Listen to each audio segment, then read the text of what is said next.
Like the map before, this map lists a bunch of actual cities that have ties to the DC universe, such as Philadelphia, New York City, and Boston. But let's focus on the cities we just mentioned. Metropolis, current hometown of Clark Kent, aka Superman, can be found in the southern half of the state of Delaware. As the name would suggest, the city is depicted as one of the largest and wealthiest on the planet. Though often depicted as a fictional parallel to New York City, Metropolis was actually modeled on the Toronto skyline by co-creator and artist of Superman, Joe Shuster. Though if they really want to be true about Metropolis being like Toronto, Clark would hide his identity wearing a toque and would listen to Drake.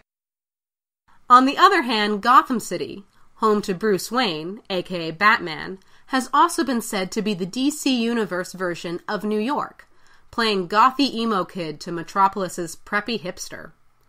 This is further cemented by comic book artist superstar Frank Miller, describing Metropolis to be New York during the day and Gotham to be New York at night.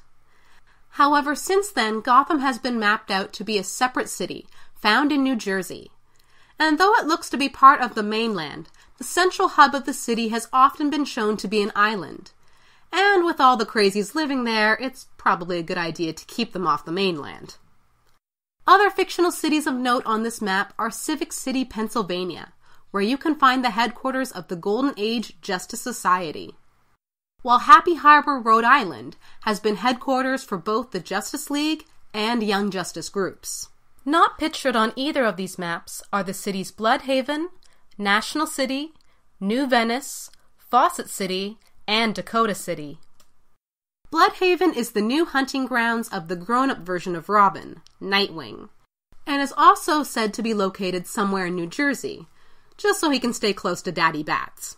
Surprisingly, it has been said on several occasions that Bludhaven is an even rougher and more corrupt city than Gotham, if you can imagine. Which makes me wonder, does this mean Nightwing is more badass than Batman? Anyway, National City, featuring deserts, palm trees, an oceanic coastline, and a buzzing urban center, looks to be a parallel to Los Angeles, California, and is home of Supergirl, aka Kara Danvers, as seen on CBS's new kick-ass drama, Supergirl. Seriously, if you're not watching this, you are missing out. Moving on, New Venice, on the other hand, is actually a partly submerged city off the coast of Florida, with many canals instead of roads, and acts as a base of operations for Aquaman.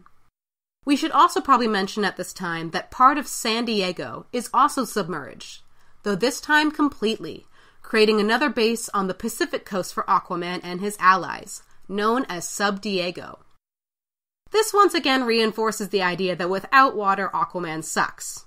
But don't worry, Aquaman, we still believe in you. Fawcett City, located in the American Midwest, is the idyllic metropolitan community home to Billy Batson, the young boy who would earn the word of power Shazam, that would allow him to transform into the hero Captain Marvel. Also in this city would be one of Captain Marvel's main villains, the mad industrialist Thaddeus Bodog Sivana, who was the one responsible for the murder of Billy's parents. Meanwhile, Dakota City is the urban home of the teen hero Static. Though it's unclear where exactly Dakota City is meant to be, there is a strong possibility due to its landscape and more ethnically diverse inhabitants that it was modeled to be the Detroit of the DC universe, and is therefore somewhere in Michigan. Now I know we haven't mentioned all the US fictional cities, but I think it's time we move on, as our next section will look at the world at large and what fictional cities can be found there.